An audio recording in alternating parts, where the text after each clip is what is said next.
ओम नमः शिवाय। आज हम प्रदोष व्रत की विधि और कथा सुनेंगे। प्रदोष व्रत विधि। विधि विधान सहित त्रयोदशी व्रत करने वालों को ब्रह्म मुहूर्त में उठकर नित्य क्रम से निवृत्त होकर शंकर पार्वती का स्मरण करना चाहिए। व्रत वाले दिन भोजन नहीं करना चाहिए। सायकाल को जब सूर्यास्त में घंटा भर शेष रहे तब स्नान आदि कर्मों से निवृत्त होकर श्वेत वस्त्र धारण करने चाहिए और भगवान शंकर व पार्वती माता का पूजन करना चाहिए। ओम नमः शिवाय मंत्र का जप करना चाहिए और सायकाल के पश्चात और रात्रि आने से पूर्व दोनों के बीच का संध्या समय का जो वक्र होता है उसे ही प्रदोष कहते हैं। प्रदोष व्रत का महात्म्य। त्रयोदशी का व्रत करने वाला मनुष्य सदा सुखी रहता है। उसके संपूर्ण पापों का नाश इस व्रत से हो जाता है। इस व्रत के करने से विधवा स्त्रियों को धर्म की प्राप्ति होती है। सुहागन नारियों का सुहाग सदा अटल रहता है।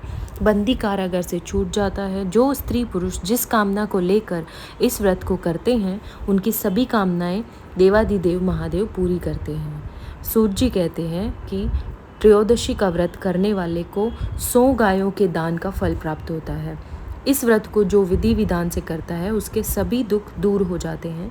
प्रदोष व्रत करने वाले लोगों को 11 त्रयोदशी या पूरे साल की 26 त्रयोदशी पूर्ण करने के बाद उद्यापन करना चाहिए। प्रदोष व्रत की कथा। स्कंद पुराण में वर्णित एक कथा के अनुसार प्राचीन काल में एक विधवा ब्राह्मणी अपने पुत्र को लेकर भिक्षा लेने जाती थी और संध्या को लौटती थी। एक दिन जब वह भिक्षा लेकर लौट रही थी तो उसे नदी किनारे एक सुंदर बालक दिखाई दिया जो विदर्भ देश का राजकुमार धर्मगुप्त था। शत्रुओं ने उसके पिता को मारकर उसका राज्य हड़प लिया था। उसकी माता की मृत्यु भी अकाल हुई थी।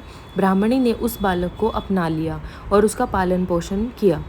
कुछ समय पश्चात ब्राह्मणी दोनों बालकों के साथ देवयोग से देव मंदिर गई।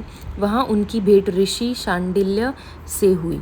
ऋषि शांडिल्य ने ब्राह्मणी को बताया कि जो बालक उन्हें मिला है वह विदर्भ देश के राजा का पुत्र है जो युद्ध में मारे गए थे और उनकी माता को ग्राह ने अपना भोजन बना लिया। ऋषि शांडिल्य ने ब्राह्मणी को प्रदोष व्रत करने की सलाह दी।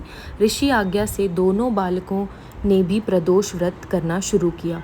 एक दिन दोनों बालक वन में घूम रहे थे, तभी उन्हें कुछ गंधर्व कन्याएं नजर आई। ब्राह्मण बालक तो घर लौट आया किंतु राजकुमार धर्मपुत्र अंशुमति नाम की गंधर्व कन्या से बात करने लगे। गंधर्व कन्या और राजकुमार एक दूसरे पर मोहित हो गए। कन्या ने विवाह हेतु राजकुमार को अपने पिता से मिलवाने के लिए बुलाया। दूसरे दिन जब वह पुनः गंधर्व कन्या से मिलने आया तो गंधर्व कन्या के पिता ने बताया कि वह विदर्भ देश का राजकुमार है।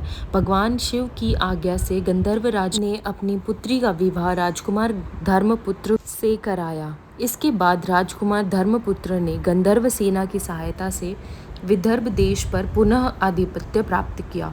यह सब ब्राह्मणी और राजकुमार धर्मपुत्र के प्रदोष व्रत करने का फल था।